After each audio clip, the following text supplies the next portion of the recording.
The frozen continent of Antarctica may be far from the world's population centers, but what happens in the rest of the world is having a big impact there.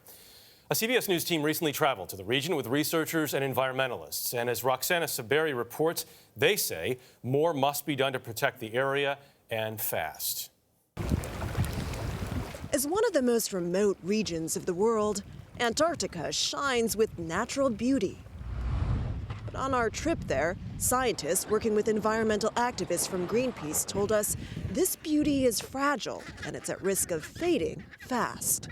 Change is the thing that's difficult here, and what we're seeing is rapid change. Alex Borowitz tracks penguins by counting them one by one. We joined him and his team from Stony Brook and Northeastern universities on the rocky cliffs of Elephant Island.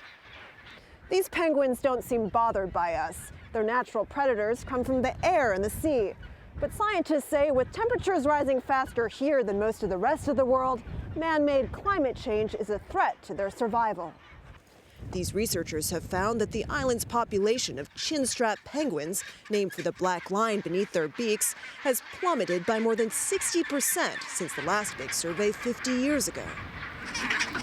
Chinstrap numbers have dropped across the region as temperatures have soared by more than 5 degrees over 5 decades.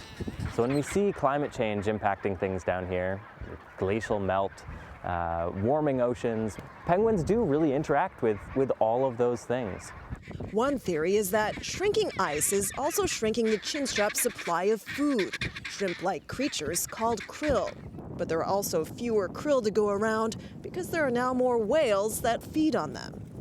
That's a rare bit of good news for biologist Kirsten Thompson.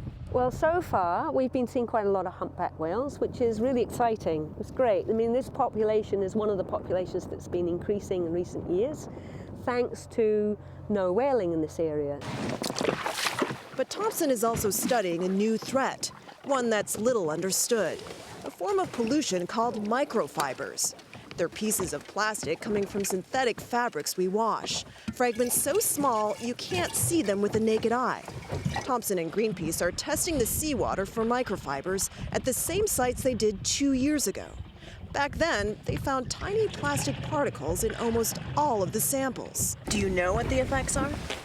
We know that they're found in the guts of fish, and we know that in some cases that microfibers and microplastics can accumulate up the food chain. All the way to us, human beings? Possibly. Just one reason Greenpeace says we need to protect places like this. The activists are pushing for a UN treaty they say could lead to the creation of sanctuaries protecting 30% of the world's oceans by 2030. Pressure on the oceans is very, very high, and we need to turn that around because in the end, the oceans are our best allies against climate change, and we need healthy oceans for the future. This pressure, they say, is man-made, and it's up to us to do something before it's too late. For CBS This Morning Saturday, Roxana Saberi, Elephant Island, Antarctica. Penguins are having fun there. They are. Yeah. For how long is the question? Yeah, no, but you know what? 70% of the population from one of the last pieces she did wiped out. Interesting, very interesting piece. And some great reporting by Roxana. We need to start taking care of our home. Yeah, all of us. We won't be around for another 250,000 years. Right.